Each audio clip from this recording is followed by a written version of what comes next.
If you're scratching your head after seeing Wicked in theaters, then watch this video so I can tell you what you need to understand about Elphaba's turn from the musical. Following Wicked's release in theater, loads of want to know more about Elphaba's journey to evil. But before we dive right to it, please do well to hit the subscription button. Here in this channel, we keep you updated with movie updates and news.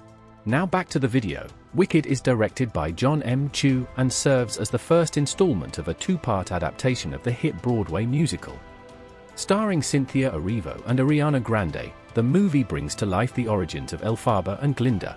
While the journey is played out over the 2-hour and 40-minute runtime, it shows the baby steps of Elphaba becoming the Wicked Witch of the West. In Wicked Part 1, Elphaba begins her journey as an outcast student at Shiz University with a strong sense of right and wrong.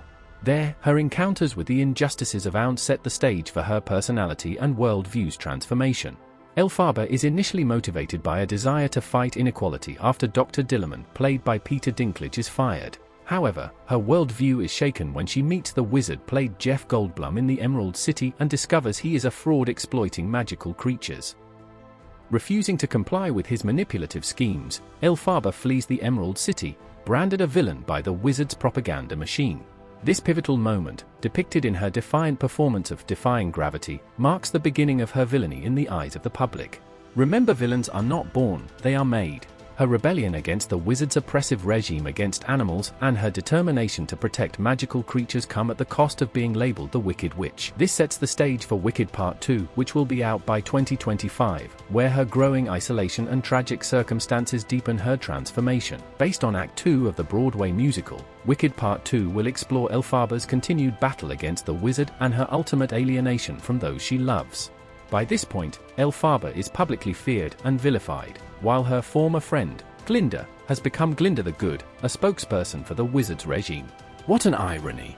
As tensions escalate, Elphaba's choices, though are good-intentioned, have increasingly dark consequences. Elphaba tries to convince her sister to join the rebellion against the wizard, but Nessarose, played by Marissa Bode, refuses, leading Elphaba to enchant her silver shoes, giving her the ability to walk. When Nessa's attempt to make Bok fall in love with her backfires, turning him into the Tin Man, she blames Elphaba for the tragic outcome. So pathetic of her. Elphaba returns to the Emerald City to free the wizard's monkeys, but after learning that Dr.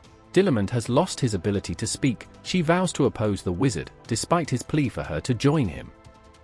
Elphaba's growing defiance reaches its peak when she attempts to rescue Fiero, her true love, from the wizard's guards. Her spell to save him inadvertently transforms him into the Scarecrow, further fueling her despair and belief that every good deed she attempts is perceived as evil. The movie's climactic moments will likely parallel the second act of the musical, culminating in her fateful confrontation with the citizens of Untold. Betrayed by those she once trusted and with her attempts to right wrongs backfiring, Elphaba decides to embrace her wicked persona fully, faking her death to escape Untold with Fiero.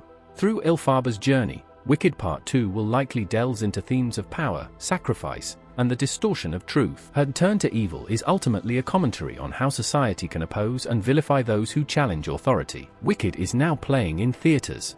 If you enjoyed this video, do well to hit the subscription button. Thank you and bye.